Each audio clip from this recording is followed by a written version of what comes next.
하나님의 주권을 인정하는 삶의 태도라는 제목으로 말씀을 전하겠습니다. 예전에 제가 알고 지내던 분의 소식을 다른 분을 통해서 듣게 되었습니다. 중학교 2학년 딸아이의 문제가 생겼다는 거예요. 뭐냐면 어떤 아이가, 동급생인 여자아이가 이 아이를 지속적으로 괴롭힌다는 거예요. 이제 말로 굉장히 큰 상처를 주고요. 보이지 않는 곳에서 욕을 하고요.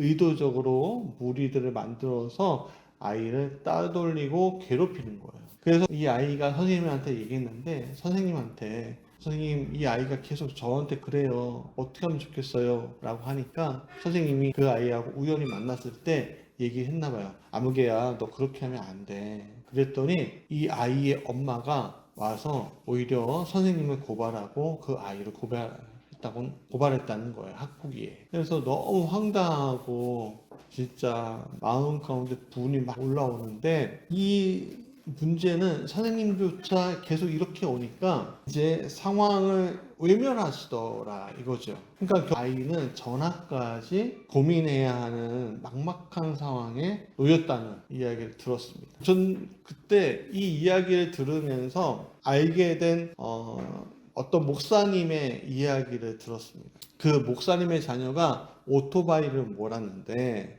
사고를 당했습니다. 근데 분명한 피해자였음에도 불구하고 상황이 뒷바뀌었고 이 오토바이 운전자, 그 아들이 가해자가 된 거예요. 그 억울하잖아요. 그러니까 고발을 했습니다. 아니, 내가 피해자인데 어떻게 가해자가 될 수 있느냐.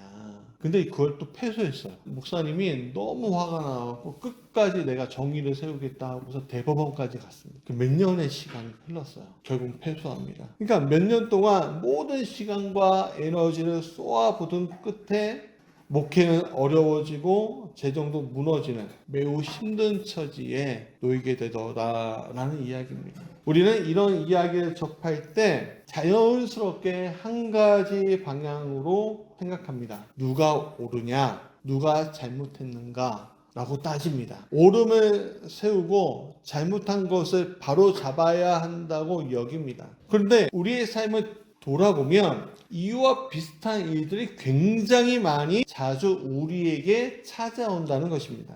작은 오해에서부터 시작해 감당하기 어려운 부당한 일들까지 마주하게 될 때 우리는 내가 옳다고 믿는 것을 붙들고 끝까지 가야 한다고 결심하곤 하는데, 그리고 때로는 그 선택이 믿음의 행동처럼 느껴지기도 합니다. 하지만 성경은 이 문제를 단순히 옳고 그름의 차원에서 보지 않아요. 그보다 더 깊은 차원이 영적인 싸움으로 이 문제를 바라보게 만듭니다. 억울함을 끝까지 붙들게 하고 분노를 키우고 수단과 방법을 가리지 않고 싸워야 한다는, 그렇게 몰아가는 영적인 긴장이 그 안에 존재하기 때문에 성경은 이것을 영적인 전쟁 이야기하고 있는 것입니다. 여기서 우리가 분명히 알아야 할 것은 이 말씀이 무조건 너가 참아야지, 너가 인내하지, 무기력하게 양보하라는 뜻이 아닙니다. 불의를 외면하라는 말도 아닙니다. 핵심은 내가 지금 경험하는 이 문제를 가지고 싸울 때 차원에서 이 문제를 바라볼 것인가가 성경에서 말하는 것입니다. 오늘 본문 베드로전서 2장 13절은 이러한 상황 속에서 예수님이 어떻게 반응하셨는가를 바라보는데, 베드로전서 2장 13절 오직 공의로 심판하시는 이에게 맡기시며 라고 말씀하고 있습니다. 예수님은 억울한 상황 속에 있었습니다. 근데 끝까지 자기 힘으로 싸우신 분이 아니라 모든 것을 하나님께 맡기셨던 분이라는 거죠.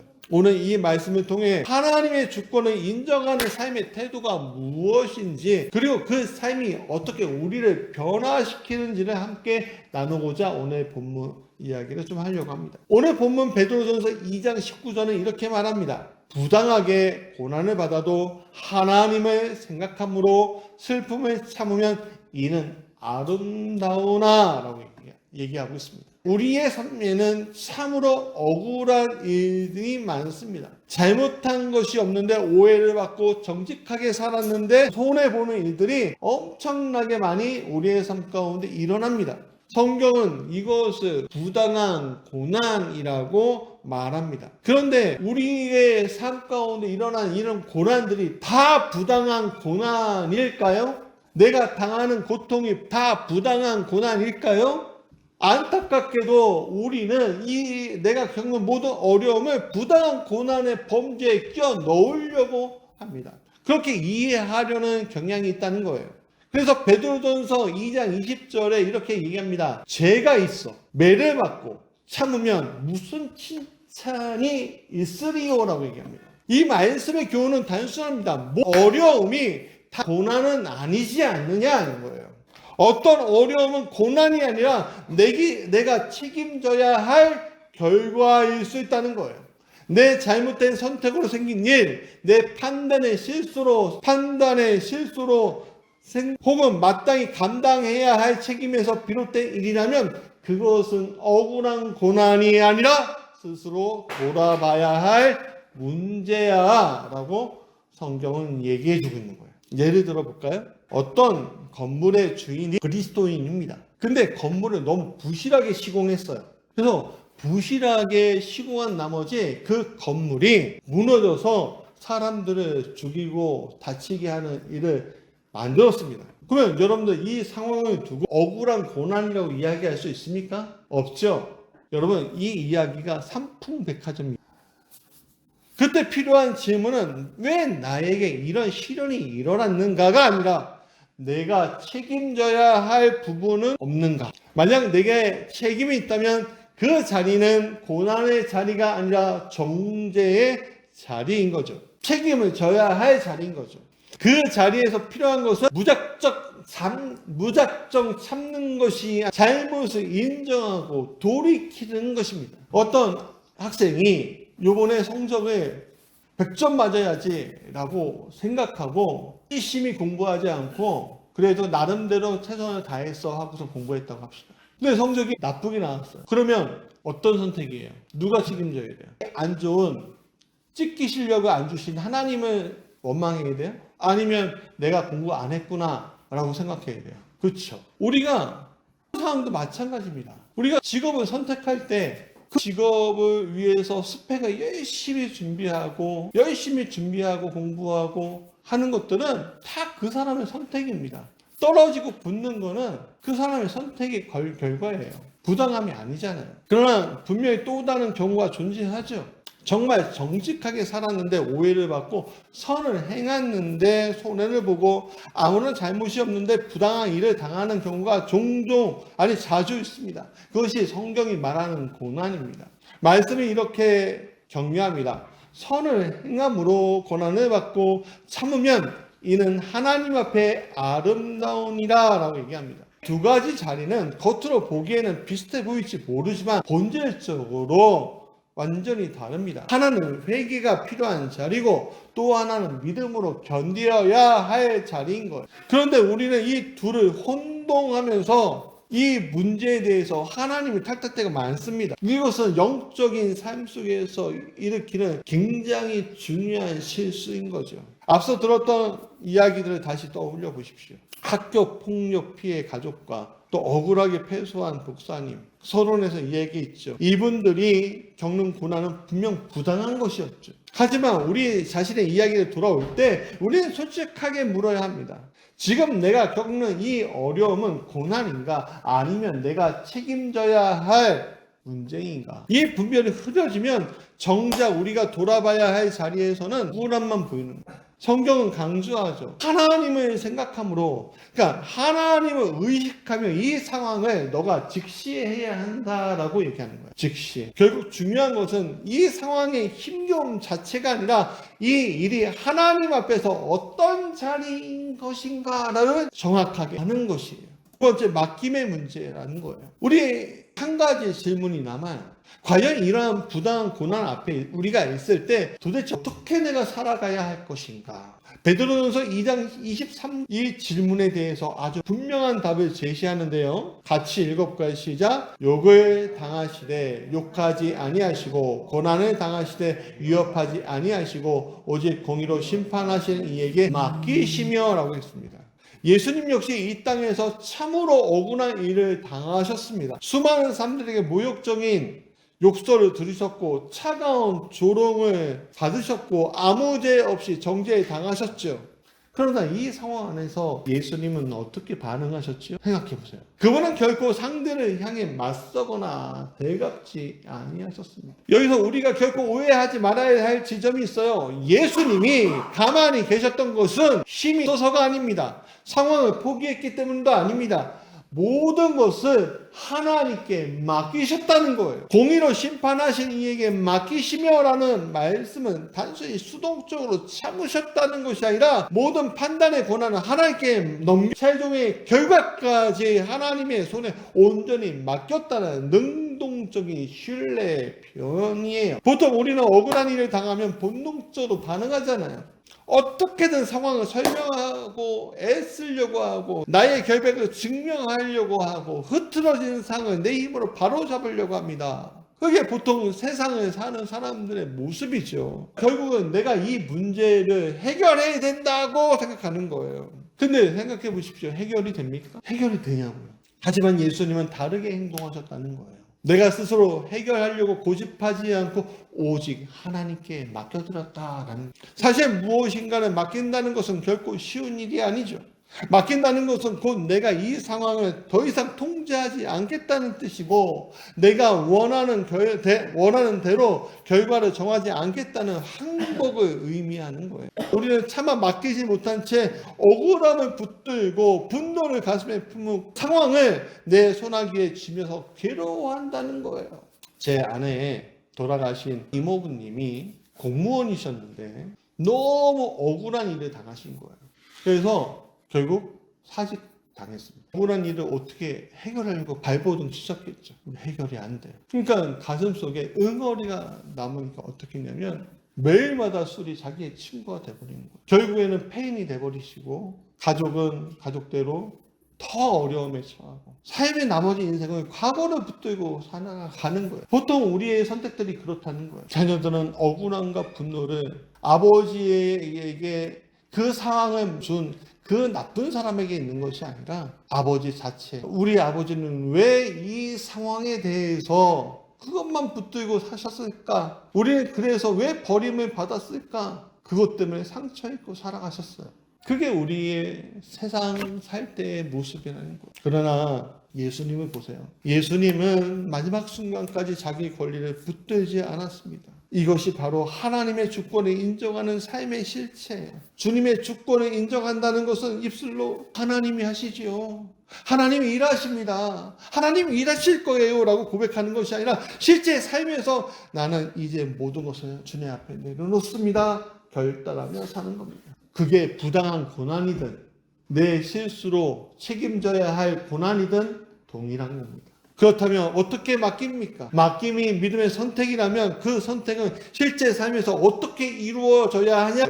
성경과 신앙의 전통은 몇 가지 구체적인 통로를 보여주는데 첫 번째는 바로 기도입니다. 빌립보서 4장 6절에 이렇게 얘기하죠. 아무것도 염려하지 말고 다만 모든 일에 기도와 간구로 너희의 구할 것을 감사함으로 하나님께 아뢰라. 내가 붙들고 있는 것을 하나님의 손에 올려드리는 것이 바로 기도라는 행위예요. 억울한 마음 주님께 드립니다. 분노 드립니다. 결과까지 주님께 드립니다. 그 결과에 대한 집착을 하나님 앞에 낱낱이 쏟아 놓을 때 우리는 비로소 그 무게에서 자유로워질 수 있는 겁니다. 다윗이 부당한 일을 당할 때 그를 위로해 주셨던 것은 하나님이셨습니다. 그는 기도하며 아뢰었습니다. 주님, 제가 부당한 일을 당했습니다. 다윗이 잘못된 선택의 결과로 어려움을 당할 때에도 다윗은 고백했습니다. 주님, 제 죄가 너무 크니 저를 용서하여 주십시오. 모든 것에 무엇은 맡기오니 결과를 주님께서 보여주십시오. 그렇게 할 때 우리는 무게에서 자유로워질 수 있는 거예요. 두 번째는 말씀을 붙들고 살아가야 한다는 겁니다. 말씀을 붙들면 맡긴다는 거예요. 공의로 심판하신 이라는 표현은 단순한 위로가 아니라 하나님이 이 모든 상황을 아시고 그것을 판단하실 분이라는 것을 확고히 아는 신학적인 선언이에요. 우리는 억울함 속에서도 흔들리지 아니하려면 하나님은 의로우신 심판자라는 말씀을, 그 진리의 말씀 마음에 새겨야 한다는 거예요. 지금 상황들 주님 다 보고 계시지, 알고 계시지. 제가 항상 이야기했던 게 있잖아요. 제가 교회 부목사로 있는데 그 상황들이 너무 말도 안 되는 상황들이 있어서 거기 간지 2주 만에 그 교회 기도방에서 주님 한 말씀만 주시면 저는 이 교회를 떠나겠습니다 라고 할 때 주님은 떠나라는 말씀이 아니라 기다리라, 기도하고 기다리라. 그 나라는 너가 찾게 해주겠다. 그 나라가 너에게 달려올 것이다 라고 얘기하셨습니다. 그리고 너를 통해 교회를 세우겠다. 그 순간 저는 위로를 받고 그 교회에서 5년 동안, 맨 처음 약속했던 5년 동안 견디었습니다. 말씀에 붙들린 거예요. 맡긴 거죠. 결과는 여러분도 아실 겁니다. 세 번째, 공동체 안에 맡긴다는 거예요. 이 여기에서 공동체는 뭐예요? 주를 그리스도로 믿는 고백 공동체를 얘기하는 거예요. 교회죠. 여러분, 혼자 억울함을 끌어안고 있으면 분노는 깊이 들어가고 점점 커진다라는 사실을 잊지 마십시오. 신뢰할 수 있는 형제자매에게 이 마음을 털어놓고 함께 기도해달라 이야기하십시오. 여러분, 고난은 혼자 감당하는 것이 아니라 내가 속한 공동체와 같이 감당하는 것입니다. 여러분, 가족이라는 이름이 얼마나 큰 공동체의 이름인지 여러분 아셔야 합니다. 어려움이 당했을 때 내 아내한테 고백하고 이야기했을 때 우리는 어려움에서 일어날 수 있었던 것을 저는 경험했습니다. 자녀하고 이 문제를 같이 나누었을 때 어려움에서 일어날 수 있었습니다. 교회도 마찬가지입니다. 특별히 교회 공동체 안에서 고백하며 이야기할 때 우리 공동체는 기도하며 이 문제를 말씀으로 하나님께 맡겨야 한다는 겁니다. 그러면서 연대감을 형성할 때 맡긴다는 것은, 맡김은 더욱 단단해져 갈 수 있다는 거죠. 그렇다면 세 번째, 맡김의 결과가 뭐냐? 변합니다. 우리가 모든 것을 하나님께 맡겨둘 때 우리의 삶 속에서 일어나는 것은 베드로전서 2장 24절에 말하고 있습니다. 친히 나무의 죄를 담당하셔 이는 죄에 대하여 의에 대하여 살게 하려 하심이라. 예수님의 고난은 우리의 고난과 그 성격이 좀 달라요. 예수님의 고난은 인류의 죄를 대신 지고 대속의 고난, 오직 그분만이 할 수 있는 독특하고 유일한 사건이었다는 겁니다. 우리의 고난은 그것과 동일하다는 뜻이 아닙니다.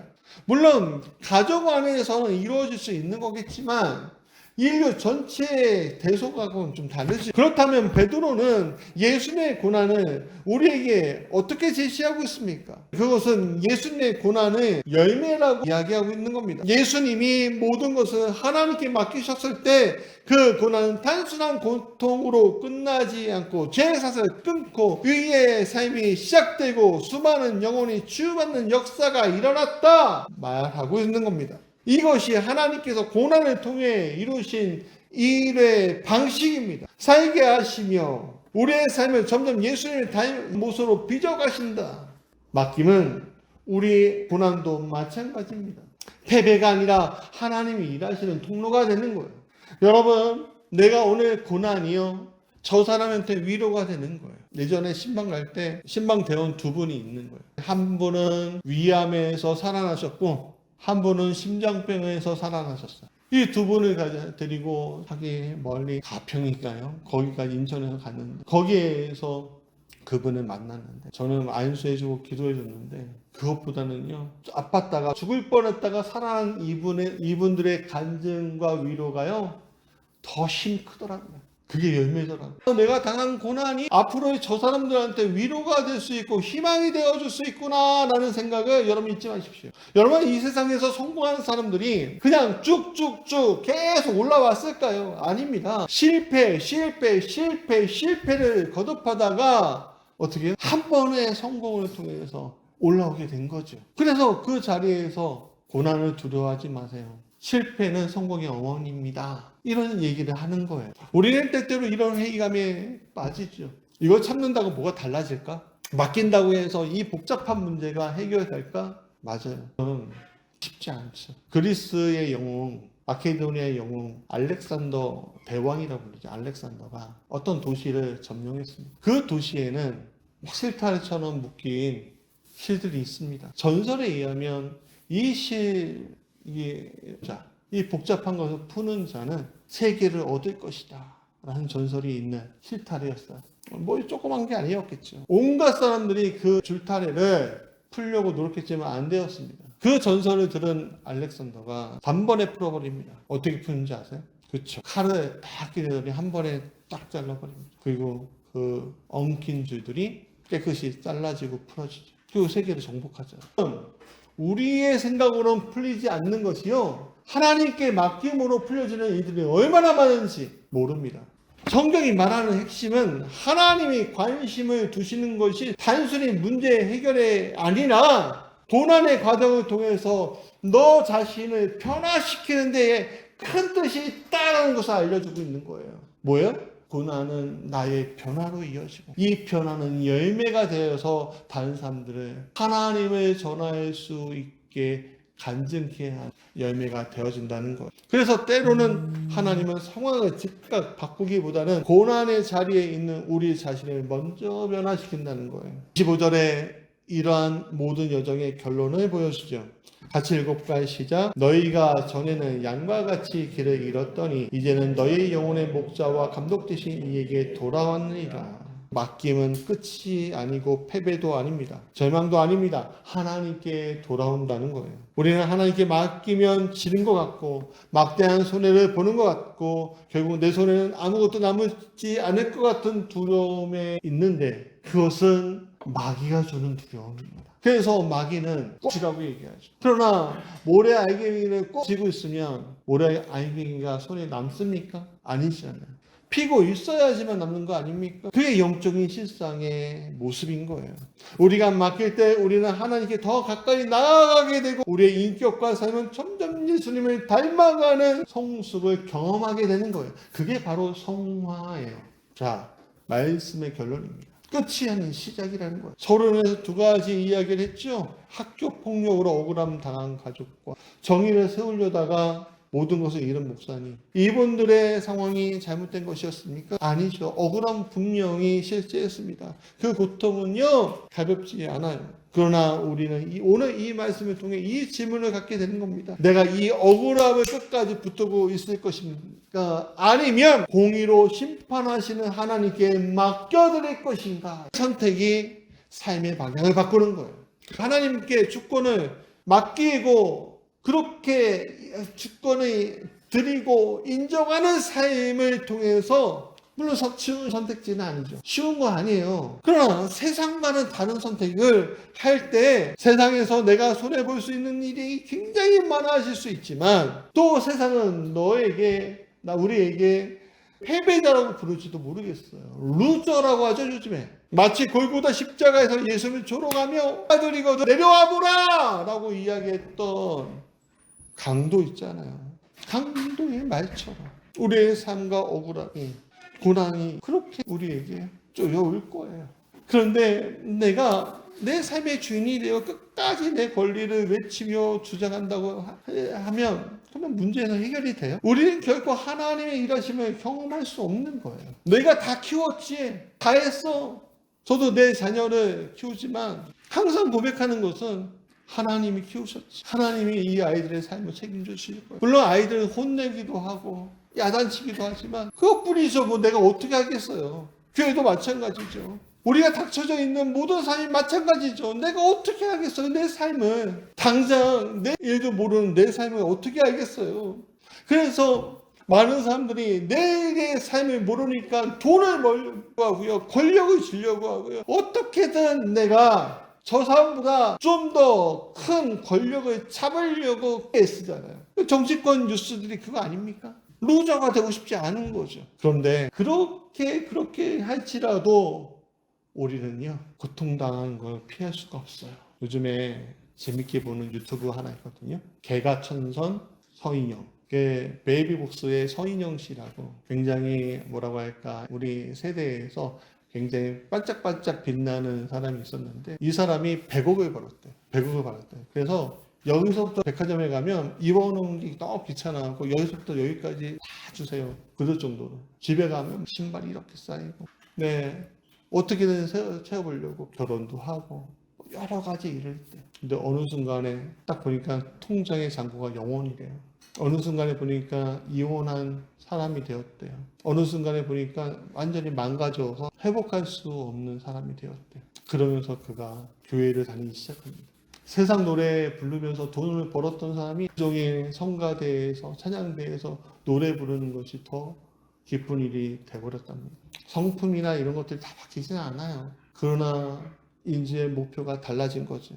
그러니까 그분의 고난의 이야기 들으면서 성공이라는 것들이 참 쓰잘데없는 거구나. 하나님 손에 맡기는 것이 더 중요한 것이구나. 많은 사람들이 알게 되는 거죠. 공의로우신 하나님께 모든 판단을 맡겨드리는 순간에 우리의 고난은 단순한 아픔이 아니라 누군가를 살리고 나를 변화시키는 하나님의 거룩한 도구가 될 것입니다. 우리의 시선은 상황이 아니라 하나님께 돌리기 바랍니다. 기도하시면서 억울함을 내려놓으시고 말씀으로 하나님의 공의를 붙들고 공동체 안에서 중보하며 함께 맡기는 삶을 선택하셨으면 좋겠습니다. 사랑하는 여러분, 누군가를 살리고 나를 변화시키는 하나님의 거룩한 도구가 되시길 바랍니다. 이 믿음의 길을 끝까지 완주하시는 여러분 되시길 주님의 이름으로 간절히 축복합니다. 비록 오늘 세상은 우리를 패배자라고 부르시라도 결국에 하나님은 우리를 향해 너가 참 아름답구나 라고